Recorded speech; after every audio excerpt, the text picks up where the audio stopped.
উপমহাদেশের প্রখ্যাত রাজনীতিবিদ হোসেন শহীদ সোহরাওয়ার্দীকে গণতন্ত্রের মানসপুত্র বলা হয়। তাকে গণতন্ত্রের মানসপুত্র বলার কয়েকটি বিশেষ কারণ রয়েছে। নম্বর 1, 1947 সালে পাকিস্তান প্রতিষ্ঠার পর থেকে তিনি মুসলিম লীগ সরকারের এক নায়কতন্ত্রের বিরুদ্ধে প্রতিবাদী ভূমিকা পালন করেন। নম্বর 2, 1952 সালের ভাষা আন্দোলনের পর বাঙালির যে জাতীয়তাবাদী চেতনার উন্মেষ ঘটেছিল তার নেতৃত্ব দিয়েছিলেন তিনি। নাম্বার 3, তার রাজনৈতিক দূরদর্শিতার ফল 1954 সালের যুক্ত ফ্রন্ট এবং অবিস্মরণীয় বিজয়।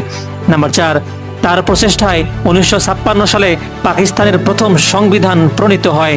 নাম্বার 5, আইয়ুব খানের মৌলিক গণতন্ত্রের পরিবর্তে সার্বজনীন ভোটাধিকার এবং নিয়মতান্ত্রিক গণতন্ত্র উদ্ধারের জন্য সদাব্রত ছিলেন। গণতান্ত্রিক রীতি ও জনমতের প্রতি শ্রদ্ধাশীল ছিলেন শহীদ সোহরাওয়ার্দী, আর এ কারণেই তাকে বাংলার ইতিহাসে গণতন্ত্রের মানস